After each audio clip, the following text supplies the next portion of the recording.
Então, com muito prazer, nós estamos aqui para dar uma pequena mensagem para vocês nessa noite maravilhosa. Nós escolhemos exatamente o terceiro livro da codificação espírita, que é o Evangelho segundo o Espiritismo. Mas foi uma tarefa um tanto ou quanto difícil. Nós sabemos que o Evangelho, ele consta de exatamente 28 capítulos, não é isso? O capítulo 28 é uma coletânea de preces, prece para todas as ocasiões. E os 27 primeiros capítulos, se não bastasse, todos os 27, constam de 3 partes. Eu, particularmente, chamo de 3 pérolas. A primeira parte, a primeira pérola, a mais importante, a mais reluzente, é a mensagem do Cristo. É a máxima trazida para nós pelo nosso irmão maior, pelo nosso amigo incondicional de todas as horas, que é o Mestre Jesus. A segunda parte são as explicações de Kardec, para esclarecermos um pouco mais o que nos disse o Mestre Jesus.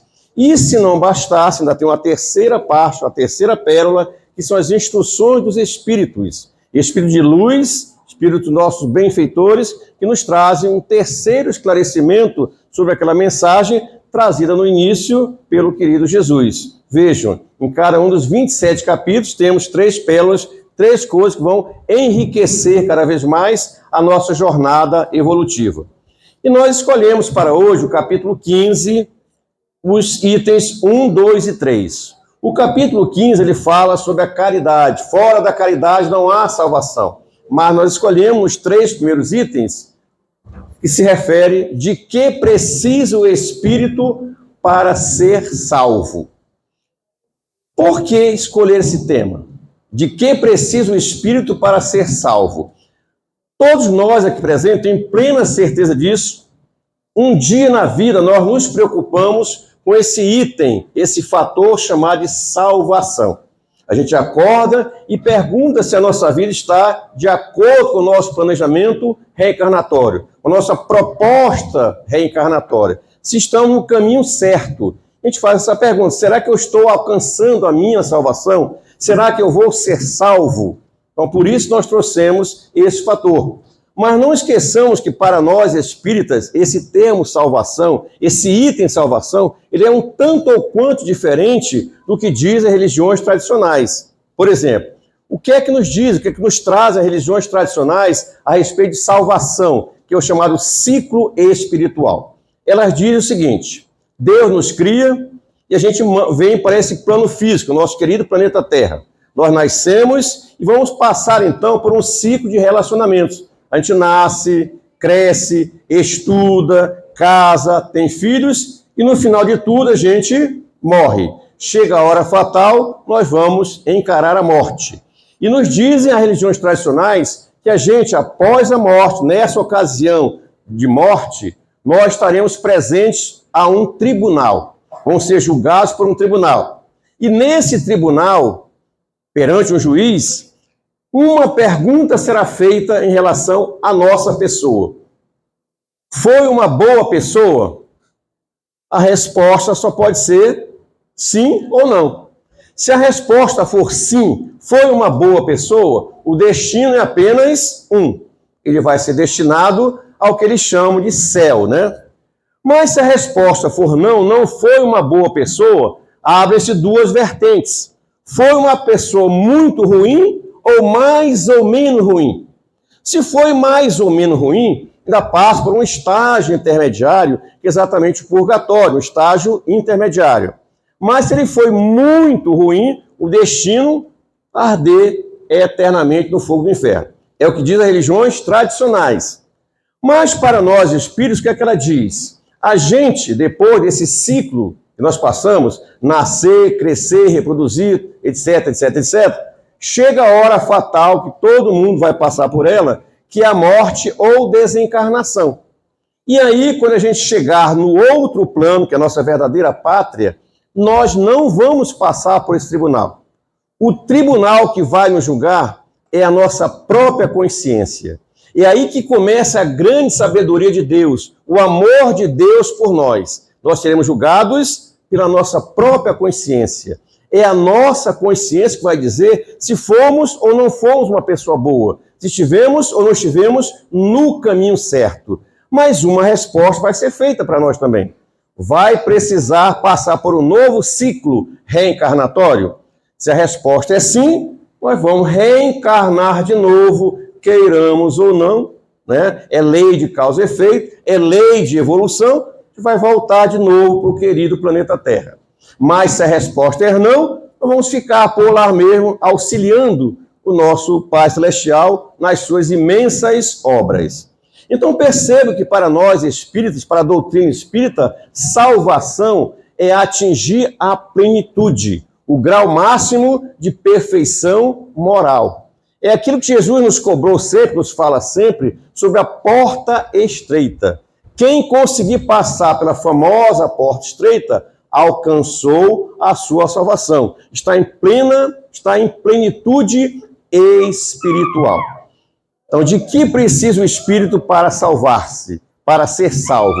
A palavra-chave é essa: salvar-se de quê?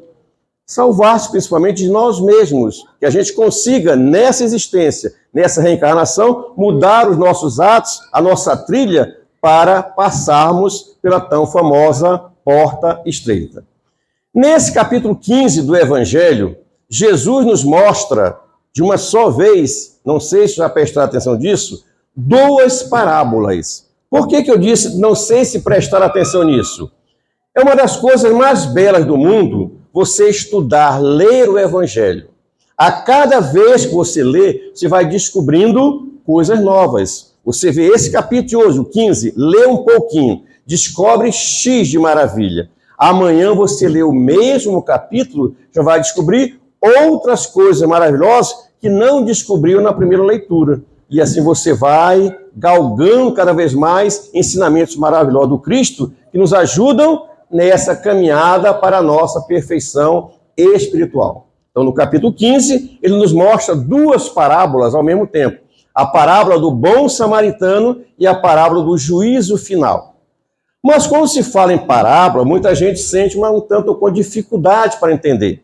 Jesus, para conversar conosco, para se fazer entender, ele baixava o nível do seu entendimento, das suas palavras. Se Jesus fosse falar com as palavras que ele sabe falar, a gente não entenderia. Ele baixa o nível para que a gente possa entender a realidade espiritual. É por isso que ele falava sempre por parábolas, para que a gente entendesse melhor. Então vem a primeira pergunta. O que é, na verdade, uma parábola? O que são parábolas? De uma forma bem simples, devido ao tempo, eu vou dizer para você o seguinte: parábola é uma pequena história que encerra nas entrelinhas uma grande verdade espiritual. É uma pequena história que nos mostra nas entrelinhas uma grande lição de moral. Por que Jesus falava por parábolas? Primeiro, para que a gente buscasse estudar cada vez mais, não se detesse só naquelas palavras, aprofundasse cada vez mais os seus ensinamentos. A gente buscasse ali nas palavras a verdadeira essência espiritual. Porque nós temos a péssima mania, infelizmente, de ler e achar que tudo está ali resolvido. E não encontramos o que ele quer realmente que a gente encontre, que é a verdadeira essência espiritual. A terceira pergunta seria: para você entender parábola, depende do grau de evolução? Todos nós conseguimos entender uma parábola? A resposta é depende. Infelizmente, depende sim do nosso grau de evolução. Quem é mais evoluído, está num patamar bem acima, entende mais facilmente. Lê, já entende facilmente.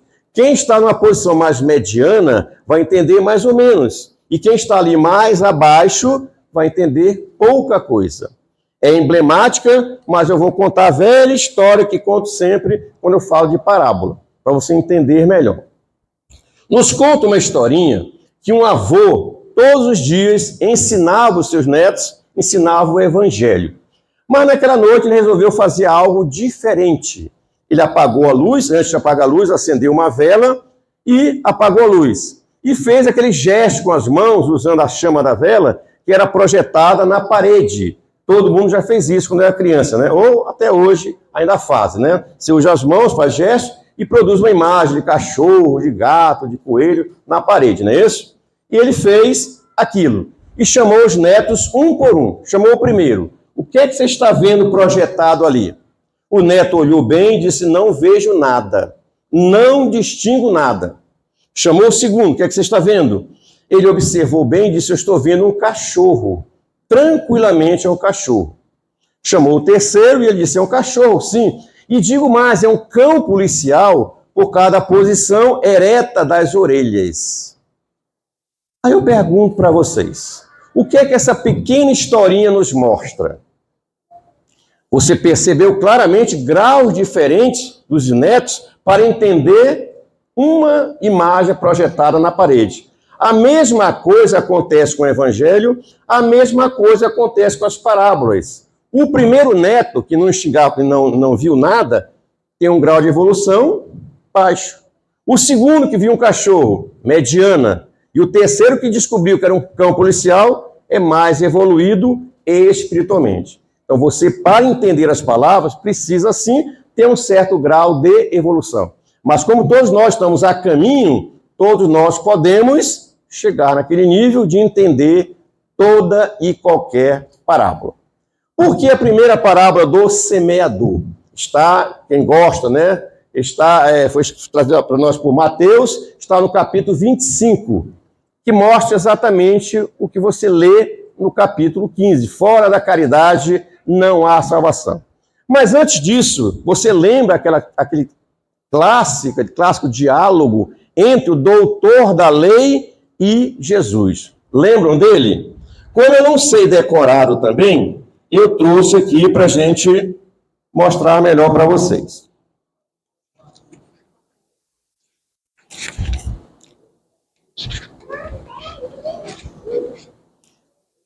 Jesus conversando com o doutor da lei.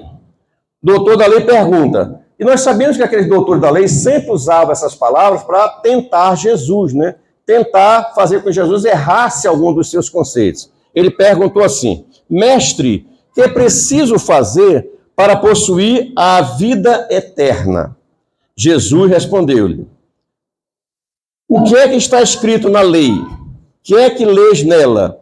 O homem respondeu, amarás o Senhor teu Deus de todo o coração, de toda a tua alma, com todas as tuas forças e de todo o teu espírito, e o teu próximo como a ti mesmo.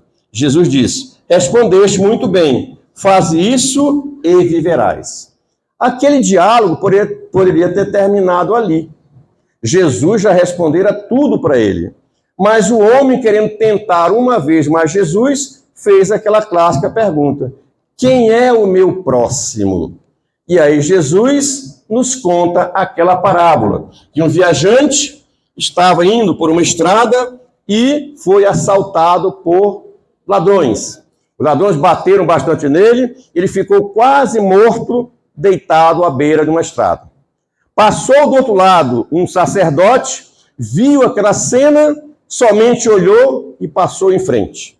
Veio depois um levita, olhou para o indivíduo, mas também passou em frente. Depois de um tempo, passou um samaritano que se compadeceu dele, aproximou-se, deitou-lhe óleo, né, e vinho nas feridas. Não me perguntem por quê, qual é o teor terapêutico dessa substância, mas naquela época, o que é que se usava nas feridas? Óleo e vinho. Então, tratou as feridas, colocou o homem no lombo do seu cavalo, ia segurando para que ele não caísse, e levou até uma hospedaria. Pagou o indivíduo e disse o seguinte, daqui a tanto tempo eu vou voltar. Se for preciso mais alguma coisa que você tenha feito a mais, a gente acerta. E o indivíduo ficou aos cuidados do hospedeiro. O que é que essa pequena história vai nos contar? Isso é uma parábola. Mas para entender parábola, entendamos também uma coisa muito importante. Toda e qualquer parábola, ela se divide em duas fases. Tem duas partes, digamos assim. Uma parte, você chama de simbologia material. É a parte material. A outra parte, você chama de simbologia espiritual. A simbologia material, você lê e entende rapidamente. Todo mundo entende essa primeira parte ao ler. Mas a segunda, que é a mais importante, é aquela que fica escondida, digamos assim, nas entrelinhas daquela história. É a simbologia espiritual. É essa parte mais importante que a gente precisa descobrir. É isso que Jesus quer que a gente descubra, essa parte espiritual. Então, vocês, depois de ouvirem essa parábola rapidamente, devido ao tempo, vamos discutir rapidamente, gostaria que me ajudassem a fazer a simbologia dos personagens. Ler é muito simples, mas será que nós entendemos a verdadeira simbologia espiritual? Então, vamos lá. Primeiro, quem estaria representando o viajante que foi agredido? Qualquer um de nós pode estar simbolizando aquele indivíduo que estava viajando e foi assaltado por ladrões. Quem era o bom samaritano que se compadeceu e ajudou aquela pessoa? Se você pensar numa escala maior, o bom samaritano é Jesus. Mas qualquer um de nós que estamos a caminho, seguindo no caminho reto, fazendo evangelho-terapia, colocando o evangelho como o nosso livro de cabeceira, nós podemos representar também aquele viajante. Toda vez que você é desprovido dos seus bens espirituais, você é agredido de alguma forma, você vai se comparar com esse viajante. O que é que representam o sacerdote e o levita? Viram o indivíduo ali semi-morto e nem tchum para ele. Representam o quê? Representam o egoísmo. Aquelas pessoas que só pensam em si. As outras pessoas são menos importantes para elas. Isso bate exatamente com os dias atuais. Um dos itens mais atuais que eu posso dizer para vocês, exatamente a indiferença. O ser humano está cada vez mais indiferente com as outras pessoas. Nós não olhamos mais as pessoas à nossa volta, não ouvimos as pessoas à nossa volta. Estamos ficando indiferentes, porque nós somos ainda egoístas. Temos dentro de nós ainda um pouco de egoísmo. Então, o sacerdote e o levita representariam o egoísmo. Aquelas pessoas que só pensam em si, completamente diferentes. O indivíduo pagou para o hospedeiro 2 denários, que era o dinheiro da época. Simbolicamente, o que é que seriam esses 2 denários? Representam a caridade e a humildade. O que é que representa o hospedeiro? O hospedeiro representa toda aquela pessoa que recebe os ensinamentos de Jesus, recebe os 2 denários e aplica aquilo para o seu próximo. Já não tem mais dentro de si tanto esse egoísmo e começa a praticar o bem para as pessoas à sua volta. Eu não li para vocês, mas diz ali no texto que tanto o sacerdote quanto o levita e o próprio viajante estavam saindo de Jericó para Jerusalém. É outra interpretação que a gente desconhece, muita gente. Jericó, naquela época, é uma cidade amaldiçoada. Jerusalém era uma cidade santa. Então vejam a simbologia. Eles estavam indo de Jericó para Jerusalém, eles estavam descendo ou subindo. Aliás, de Jerusalém para Jericó, eles estavam descendo. A simbologia dizer que eles estavam procurando coisas materiais, estavam procurando os prazeres mundanos, estavam saindo de perto das coisas espirituais e descendo para as coisas mundanas. Já o terceiro viajante, que era o samaritano, não se fala que ele ia de cidade para uma cidade. Provavelmente estava subindo, estava em Jerusalém, estava agora seguindo por viagem. Mas vejam o grande modelo que Jesus nos traz. Os samaritanos, naquela época, eles eram odiados pelos judeus. Aquele viajante estava quase morto, ele era judeu. Mas o samaritano, vendo o indivíduo caído, semi-morto, foi tomado de compaixão. Nem lembrou que ele era odiado pelos judeus. Prestou assistência total. E fez muito mais. Ele disse para o hospedeiro: tudo que fizeres a mais, serás gratificado. O que é que representa esse algo a mais? É o que nós precisamos fazer quando praticamos a caridade. Às vezes você acha que está fazendo uma caridade, mas está fazendo muito pouco. Você não fez um algo a mais. Essa primeira parábola do semeador faz com que a gente leve uma grande reflexão. Que tipo de caridade eu estou fazendo? Ou, primeiro, eu estou fazendo caridade? É uma coisa que diariamente nós precisamos pensar. O que é caridade? Pensando de uma forma bem simples, o que é caridade? Uma doação. Eu acho que você dá o que você tem para quem está em necessidade. O grande problema é quando se fala em caridade, nós pensamos mais na caridade material. Quando você doa algo de material, uma cesta básica, livros, remédios, agasalho. É importante essa caridade? É claro, você está ajudando quem está precisando, está dando um alento, uma nova luz na vida daquelas pessoas. Mas nunca esqueçam, a caridade mais importante, é essa principalmente que Jesus quer que a gente faça, é a caridade moral. É que você doa algo de si mesmo, lá do seu coração, da sua consciência, para quem está necessitando. Um olhar de carinho é caridade moral. Um aperto de mão é caridade moral. Um abraço fraterno é caridade moral. E nós precisamos entender o grande poder que tem um aperto de mão ou um abraço fraterno. Nós estamos transmitindo para aquela pessoa necessitada muitas energias positivas. Uma grande carga de energia positiva para aquela que está necessitada, como fez o samaritano. E não importa quem seja a pessoa necessitada, como fez o bom samaritano, ele nem pensou que ali fosse um judeu, que odiava os samaritanos. Fez a caridade conforme Jesus pede que a gente faça. Então, essa é a reflexão de sempre. Estou fazendo a caridade? Que tipo de caridade eu tenho praticado? E aí, diariamente, quando você for dormir, antes de fechar os olhinhos, faça como Santo Agostinho, aquele famoso diário de Santo Agostinho. Conhece? Ele faz uma retrospectiva da vida. Se ele fez algum mal para alguém naquele dia, o que é que ele fez de bem, o que é que ficou de fazer naquele dia, para que no dia seguinte ele reponha tudo na sua ordem. Se ele fez o mal, procurar não fazer mais. Se fez o bem, redobrar e deixar pôr tudo em pratos limpos, tudo que ele precisa fazer na vida. Seja sempre a nossa reflexão. Tá? A segunda parábola, que é do juízo final, é aquela que diz que Jesus virá, junto com seus anjos, vai sentar num trono e em volta dele todas as nações, e ele vai separar as ovelhas dos bodes.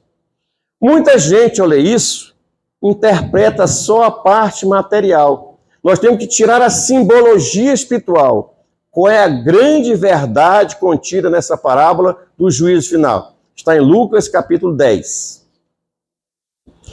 Que nós temos que tirar a parte material e extrair a grande verdade dessa parábola.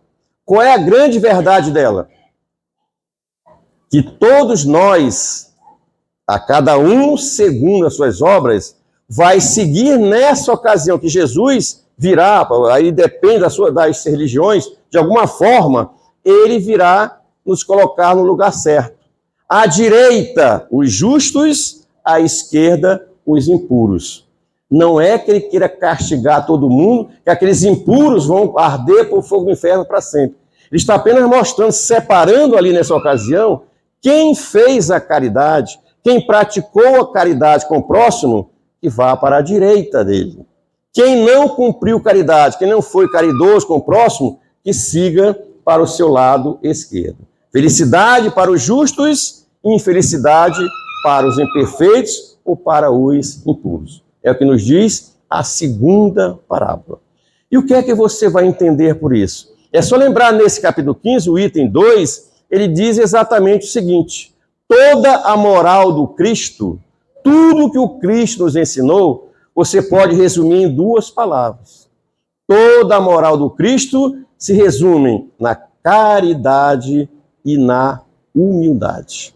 E a caridade é a mais importante de todas. Se nós queremos passar pela porta estreita, chegar no famosíssimo reino dos céus, que é o que todos nós buscamos no dia a dia, nós precisamos praticar a caridade. Principalmente a caridade do tipo moral. Toda a moral do Cristo se resume na caridade e na humildade. Caridade e humildade sempre é o que nós vamos precisar. Principalmente, não esqueço nunca, a caridade do tipo moral. Então vejam, contamos duas parábolas para a gente tirar a verdadeira essência espiritual de todas as duas. Qual foi? O ingresso para o reino dos céus. Quando se fala em reino dos céus, todos vocês conhecem, logicamente, né? Aquele reino que Jesus nos promete quando a gente for passar para o mundo espiritual. Mas não esqueçamos que esse reino dos céus começa exatamente dentro de nós. Precisamos nos trabalhar intimamente para galgar gradativamente o caminho para chegar lá.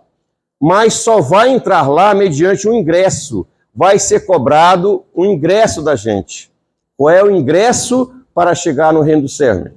É o que nós dissemos como simbologia espiritual desse capítulo 15, os itens 1, 2 e 3. Qual é o ingresso para o reino dos céus? Exatamente a caridade. O ingresso é a caridade.